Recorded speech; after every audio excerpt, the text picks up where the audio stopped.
The sweetest wedding photos are sometimes taken seconds before everything falls apart. The first thing I noticed wasn't the music.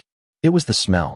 Fresh-cut wildflowers mixed with grilled brisket, expensive perfume, and the unmistakable scent of my own hay fields baking under a late summer Tennessee sun.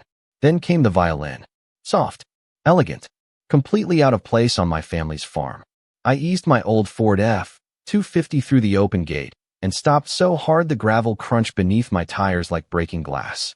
More than 180 guests dressed in suits and pastel dresses filled the center pasture where my grandfather used to teach me how to mend fences. White folding chairs stretched across the grass in perfect rows. Crystal chandeliers hung from the giant oak tree that had stood there for nearly 90 years. A polished wooden arch covered in white roses stood exactly where my cattle usually gathered every evening before feeding time. Nobody looked surprised to be there. Nobody acted like they were trespassing. They laughed, raised champagne glasses, and snapped photos as if this place had always belonged to them. That's when I saw her. Karen Mitchell. Perfect blonde hair that hadn't moved despite the breeze. Designer sunglasses resting on top of her head.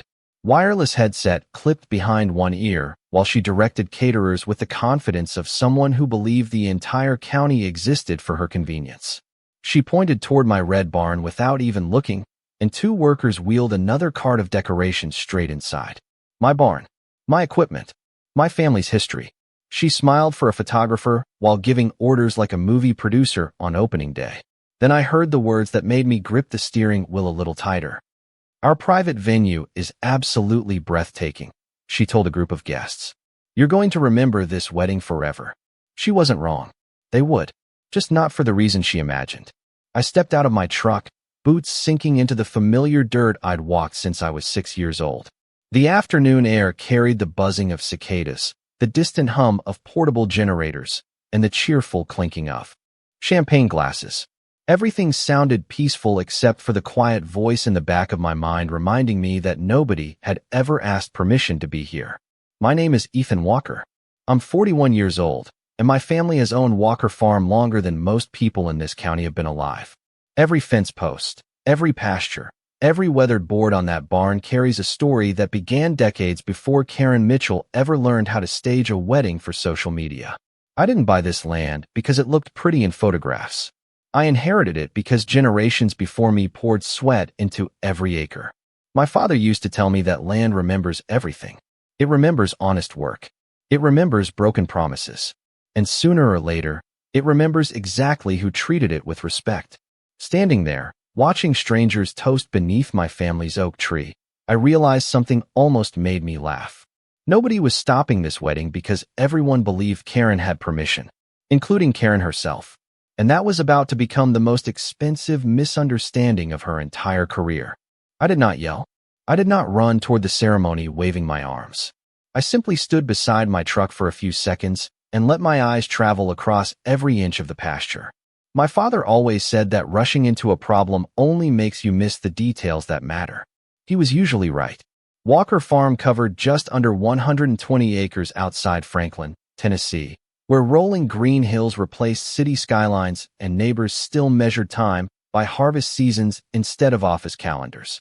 My grandfather bought the first 40 acres in 1958 with money he earned repairing tractors after returning home from military service. He built the original barn with his brothers one board at a time, refusing to borrow a single dollar because he believed debt gave strangers too much control over honest people.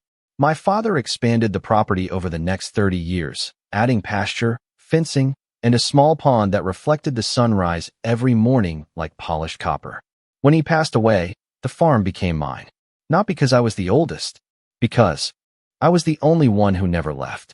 While my friends chased promotions in Nashville, I stayed behind fixing broken irrigation lines, repairing fences after storms, delivering hay before sunrise, and learning every inch of the soil beneath my boots. Some people looked at this place and saw a beautiful backdrop for photographs. I saw my mother's vegetable garden where she insisted tomatoes tasted sweeter if you talked to them while watering. I saw the weathered swing hanging beneath the oak tree where my father would drink black coffee before daylight, listening to birds wake the valley. I saw fingerprints from 3 generations hidden beneath layers of fresh paint on the old red barn. That was the difference. They saw scenery. I saw family. Every spring, I rotated cattle between pastures with almost military precision, giving each section enough time to recover before the next grazing cycle. Every Wednesday, the irrigation pumps automatically flushed the underground lines to prevent mineral buildup.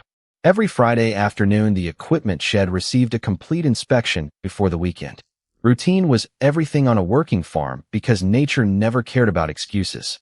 Even the strongest systems failed when people ignored schedules. My father drilled that lesson into me before I was old enough to drive. He would smile whenever I complained about maintenance and say, "The job you skip today always introduces itself tomorrow."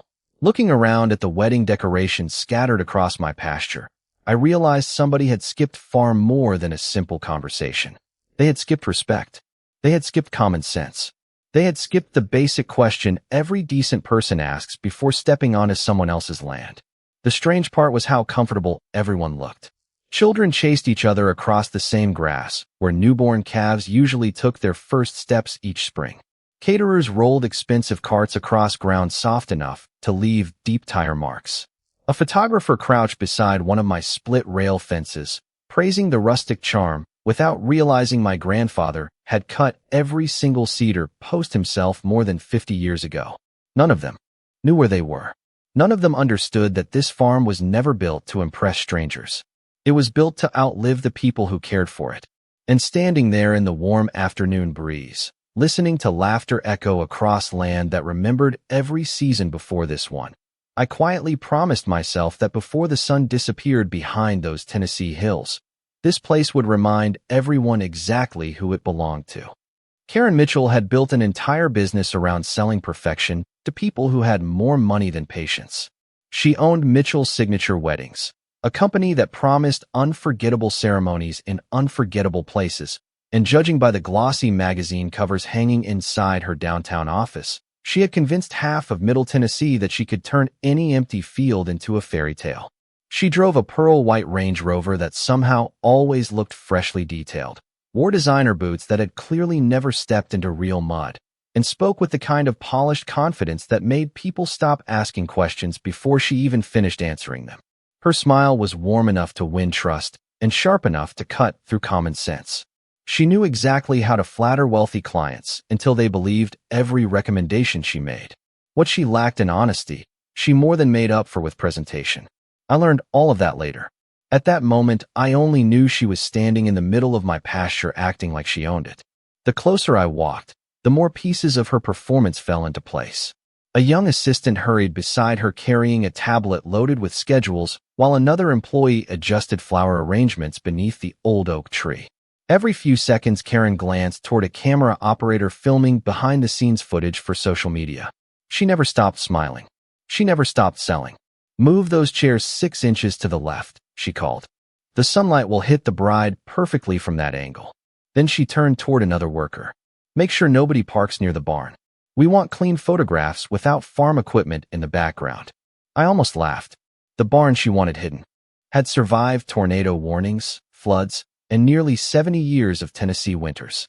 Somehow it was now ruining the aesthetic of a place she had no right to use. As I stood there listening, 2 older guests walked past me carrying glasses of sweet tea. One of them admired the scenery and said, "Karen always finds the most exclusive venues." The other nodded with complete confidence. "That is why we hired the best." Exclusive. They had accidentally chosen the right word. Walker Farm had never been open for weddings, public events, or commercial rentals. I had turned down dozens of requests over the years because I refused to trade family history for weekend income. Apparently, Karen had decided that my answer no longer mattered.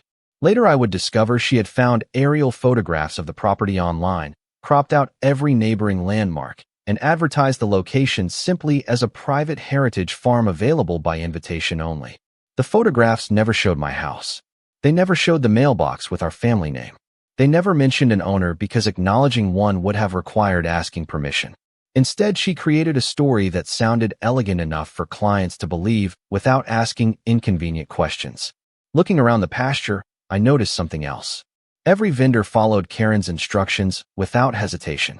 The florist, the caterer, the musicians, even the photographer treated her like absolute authority. Nobody questioned why there was no sign welcoming guests. Nobody wondered why the homeowner was nowhere in sight. Confidence has a strange way of becoming its own evidence. If someone speaks with enough certainty, people stop looking for proof. Karen understood that better than anyone. She had not stolen my land with locks or fences. She had stolen it with confidence, expensive branding, and the dangerous assumption that ordinary people would never challenge someone who looked successful enough to belong. I finally started walking toward the ceremony, slow enough that nobody could mistake confidence for anger. The gravel crunched beneath my boots, blending with the soft piano music drifting across the pasture.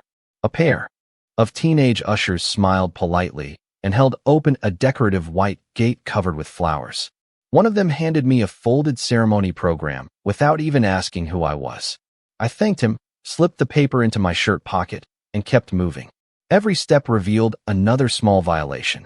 Heavy catering trucks had left deep ruts through the north field where I had reseeded fresh grass only 3 weeks earlier. Extension cords snaked across the ground from outlets mounted on the side of my equipment barn.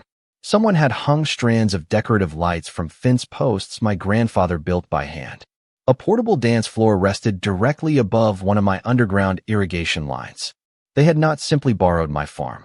They had rearranged it like a furniture showroom. Karen spotted me before anyone else did. Her smile never disappeared as she walked over carrying a wireless microphone in one hand and a clipboard in the other. "Sir, I am going to have to ask you to stay behind the guest area until the ceremony is over," she said in the calm voice of someone correcting a minor inconvenience. I looked at her for a second before answering. "This is my farm." She blinked once, then laughed softly, almost as if I had delivered an unexpected joke. "I understand your concern, but we have authorization to be here." She tapped the clipboard with one manicured finger. "Everything has already been arranged." I glanced at the clipboard. No logo I recognized. No county permit. No property records. Just a printed schedule with names, seating assignments, and photography times. "Who gave you authorization?" I asked. "Our venue coordinator handled all of that weeks ago," she replied without hesitation. "If you have questions, we can discuss them after the ceremony because the bride deserves her special day." There it was. The carefully rehearsed sentence designed to make anyone who challenged her look heartless. A few nearby guests turned toward us, curious but still smiling. Karen lowered her voice just enough to sound compassionate. "Please do not create unnecessary stress today." She wanted witnesses. She wanted everyone to see the calm professional dealing with the unreasonable. "Stranger." Before I could answer, a photographer walked over carrying 2 expensive cameras around his neck. "Karen, we are ready for the first family portraits by the barn." She nodded and pointed toward my equipment shed. "Perfect. Open those big doors." The vintage farm look is exactly what the bride wanted. My stomach tightened as 2 assistants rolled the heavy barn doors apart.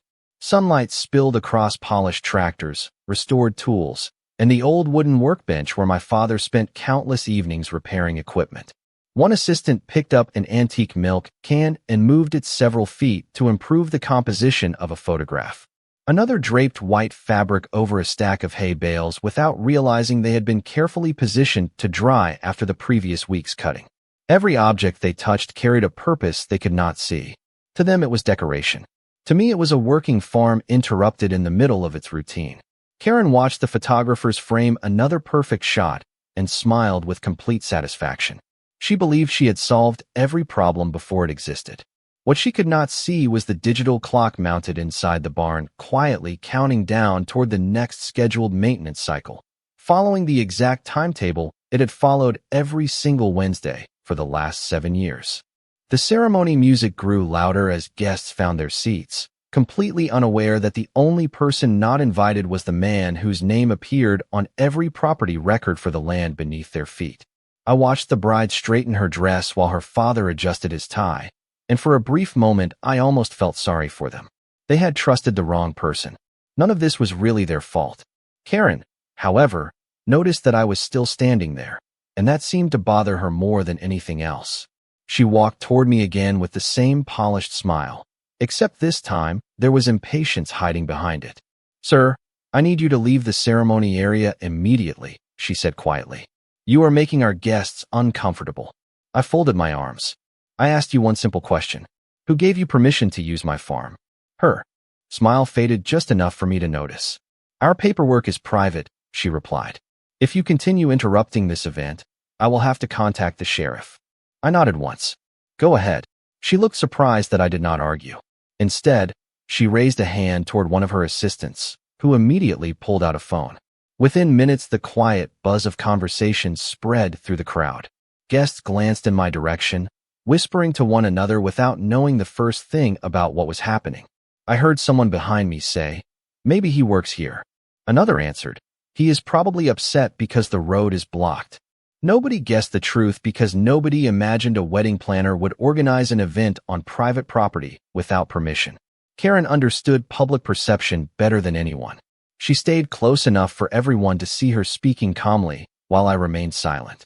From a distance, it looked as though she was patiently dealing with an unreasonable interruption. About 15 minutes later, a sheriff's patrol truck rolled through the entrance and parked beside the catering vans. Deputy Mark Ellison stepped out. I had known Mark for years. We had graduated from the same high school, and he had bought hay from my farm every fall for his small horse pasture. He walked toward us wearing the careful expression of someone trying to understand both sides before speaking. Karen reached him first. She explained that an unidentified man was disrupting a private wedding and refusing to leave. She never once mentioned that the unidentified man owned the land. Mark listened without interrupting, then looked at me. "Ethan," he said, recognizing me immediately. "Can you tell me what is going on?" Before I answered, Karen stepped in again. "We have a schedule to keep. The ceremony is about to begin." Mark held up one hand politely. "Ma'am, I would like to hear from both of you." I explained exactly 3 facts. This was Walker Farm. I had never rented it for weddings. Nobody had asked my permission. Mark's expression changed almost instantly, but instead of making a scene, he asked Karen whether she had a signed agreement from the property owner. She confidently opened her binder, flipped through several plastic sleeves, and slowly stopped smiling. I could see her searching page after page. Vendor invoices, seating charts, catering receipts, photography timelines, decorative layouts. There was everything except the one document that actually mattered. For the first time all afternoon, Karen looked uncertain. Mark closed the binder gently and handed it back without raising his voice. Around us, the guests continued chatting. The musicians continued tuning their instruments, and the wedding continued drifting toward its carefully planned start, completely unaware that the foundation beneath the entire celebration had just begun to crack. Deputy Mark did not reach for his handcuffs or raise his voice. That was never his style. He simply looked from Karen to me, then back to the binder in her hands. "Ma'am," he said calmly, "I need to ask again. Do you have written permission from Mr. Walker to hold this event on his property?" Karen hesitated for only a second before recovering the confidence that had carried her through the entire afternoon. "Our venue coordinator assured us everything had been approved," she answered. "There must have been a misunderstanding with the paperwork." Mark nodded slowly. "Who is your venue coordinator?"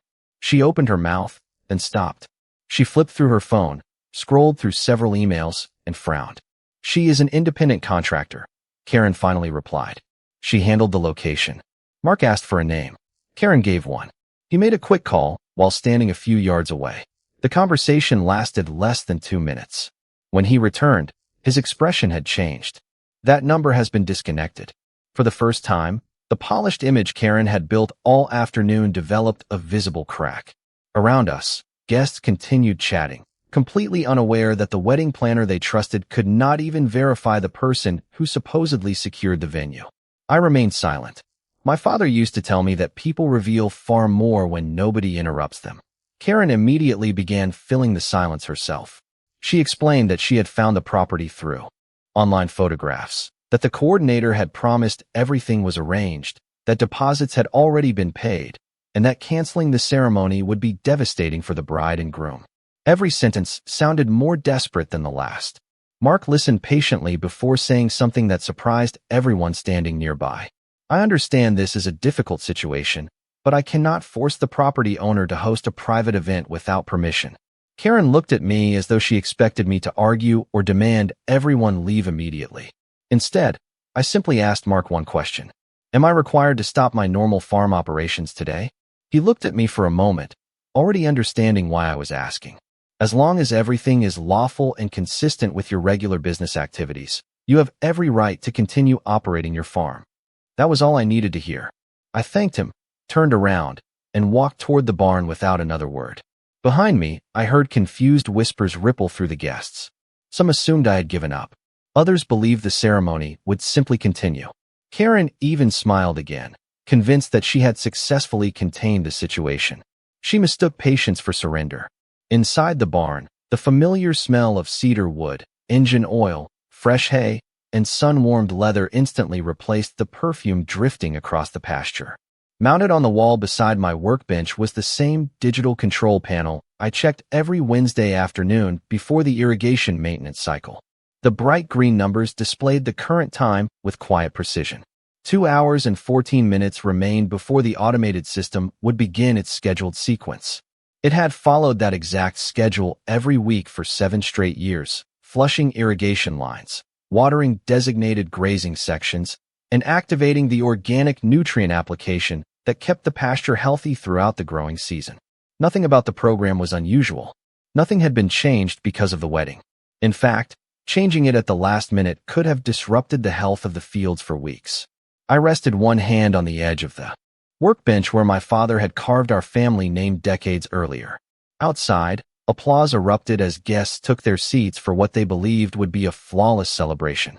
Inside, the countdown continued with perfect mechanical indifference. The land did not care about expensive decorations, elegant photographs, or carefully planned timelines. It only followed the schedule that had kept this farm alive for generations. I poured myself a cup of black coffee from the old stainless steel thermos that never left the workbench. It was still warm. Outside the open barn doors, I could hear the officiant asking guests to silence their phones while the string quartet settled into another slow melody. Every sound floated across the pasture as if nothing in the world could possibly interrupt the perfect afternoon they had imagined.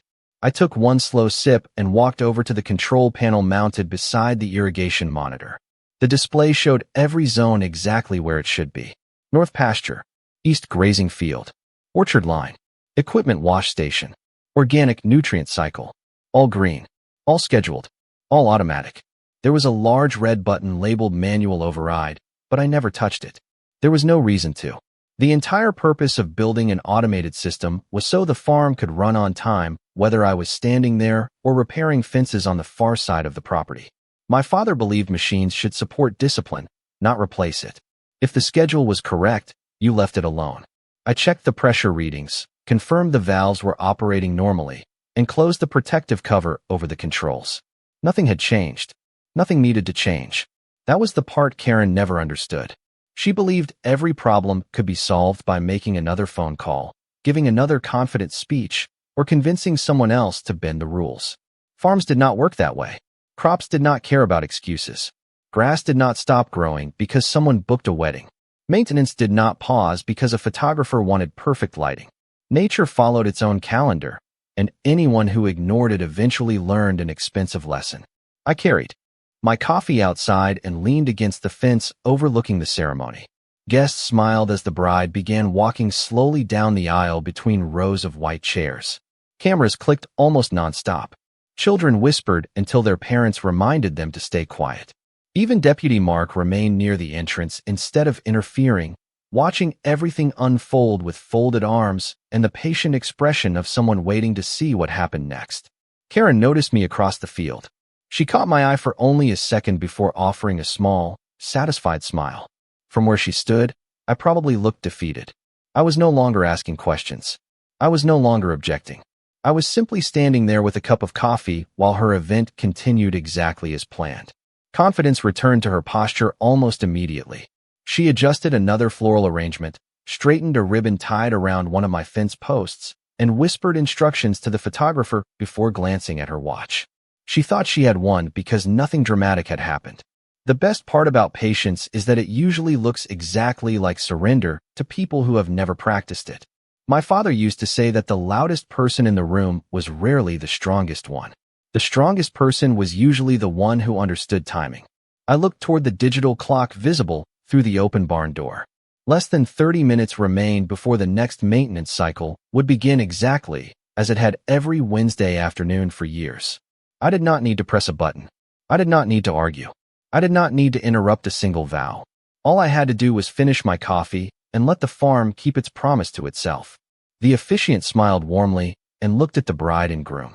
The late afternoon sun filtered through the branches of the old oak tree, casting long golden shadows across the pasture. A gentle breeze carried the scent of fresh flowers, cut grass, and barbecue smoke while every guest leaned forward, waiting for the moment they had traveled to witness. Somewhere behind me, the digital clock inside the barn quietly reached the exact minute it had been waiting for all week. There was no dramatic alarm, no flashing lights, just the faint mechanical click of a relay engaging exactly on schedule. A second later, I heard the distant hum of electric pumps coming to life beneath the ground. It was a sound so familiar that I had stopped noticing it years ago.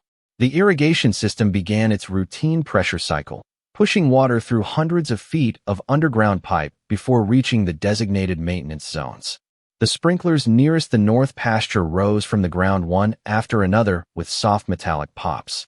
At first, nobody reacted. Several guests even smiled, assuming the gentle spray was part of the landscaping. Then the second phase of the maintenance program reached the grazing section where the ceremony had been set up. Earlier that week, I had completed the regular application of an organic nutrient mixture approved for pasture management, and part of the automated schedule involved flushing the distribution lines to keep residue from collecting inside the system. The first mist drifted into the warm afternoon air. Within seconds, the unmistakable earthy scent of composted organic fertilizer spread across the field. It was not dangerous. It was not harmful. It was simply the honest smell of a working cattle farm doing exactly what a working cattle farm was designed to do. Confusion swept through the guests almost immediately. Some covered their noses. Others hurried to gather handbags, jackets, and decorations before the fine spray reached them. The photographer lowered his camera with a look of complete disbelief, while several musicians quickly carried their instruments toward the parking area. Karen spun around so quickly that her headset nearly slipped from her ear. She shouted instructions in every direction at once, telling people to move the chairs, protect the cake, and save the flower arrangements. But every command came several seconds too late because the irrigation cycle followed underground pipes instead of human schedules. Deputy Mark watched quietly from the entrance, making no attempt to interfere because nothing unlawful was happening. He had already confirmed that I was simply continuing normal farm operations on my own property. I remained beside the fence holding the now empty coffee cup, watching years of careful maintenance continue with perfect mechanical precision. The bride looked confused more than angry, asking what was happening while guests hurried away from the pasture trying to avoid the spreading odor. Someone attempted to stop the sprinklers by searching for a valve, but every control cabinet remained locked because unauthorized people had no reason to access farm equipment. Karen finally spotted me across the field. The confidence that had carried her through the afternoon was gone, replaced by the realization that no amount of branding, marketing, or polished speeches could negotiate with a schedule that had been programmed long before she decided my family's land would make the perfect backdrop for someone else's celebration. The farm had not interrupted the wedding out of revenge. It had simply refused to pretend it was anything other than a farm. The pasture grew quiet again long before the sprinklers finished their maintenance cycle. Guests gathered near the parking area, brushing off shoes, collecting belongings, and trying to understand how a picture-perfect afternoon had unraveled without anyone raising a voice. The bride and groom deserved sympathy more than anyone else. They had paid for a celebration they believed had been arranged professionally, only to discover that the foundation of the entire event had been built on an assumption instead of permission. Deputy Mark spoke with them privately, while Karen stood several yards away staring at her silent phone, calling one number after another that nobody answered. By sunset, the caterers had packed their equipment, the musicians had loaded their instruments, and every decoration that had arrived so confidently that morning disappeared piece by piece. The old oak tree looked like itself again. My barn doors stood open, letting the evening breeze move through familiar spaces that had finally grown quiet. Over the next several weeks, the truth came out faster than Karen could explain it away. The bride's family learned there had never been a signed venue agreement. Vendors discovered they had been given an address without any confirmation from the property owner. Insurance questions led to contract reviews. Contract reviews led to attorneys, and attorneys began asking for documents that simply did not exist. Security camera footage from my barn confirmed exactly what had happened from the moment the first truck entered the property. County property records confirmed ownership. Deputy Mark's incident report confirmed that I had never authorized the event and had simply continued normal agricultural operations on my own land. There was no mystery left to debate. The facts spoke more clearly than any argument ever could. Karen's reputation, however, depended entirely on trust, and trust has a way of disappearing much faster than it is earned. Clients canceled future bookings. Vendors became reluctant to work with her. Online reviews filled with questions she could not answer. I never celebrated any of it because watching someone lose credibility is not nearly as satisfying as watching honesty quietly prove itself. A month later, I replaced the temporary tire ruts in the pasture with fresh grass seed and repaired the sections of fencing that had been decorated for photographs. Before leaving for the day, I installed one new cedar sign beside the entrance road. It was simple, just a few words carved into solid wood. Private family farm. No trespassing. No events without written permission. The sign did not exist because I expected another Karen. It existed because clear boundaries saved decent people from unnecessary misunderstandings. Every Wednesday afternoon, the irrigation system still begins its maintenance cycle at exactly the same time. The pumps still hum beneath the fields. The sprinklers still rise from the ground with the same quiet precision. The land still follows its schedule without caring who happens to be standing nearby. Sometimes neighbors ask whether I regret not turning the farm into a wedding venue after everything that happened. I always smile and tell them the same thing my father used to tell me. Land is not valuable because strangers admire it. Land is valuable because someone chooses to protect it. As the sun settled, behind the Tennessee hills that evening, I stood beneath the old oak tree with another cup of black coffee and listened to the familiar sounds of cattle moving across the pasture. Everything looked exactly the way it should have looked that morning. The farm remembered every footprint, every promise, and every lesson. And in the end, it reminded everyone else as well that real justice is rarely loud. It is patient, lawful, and as dependable as a clock that never misses its time.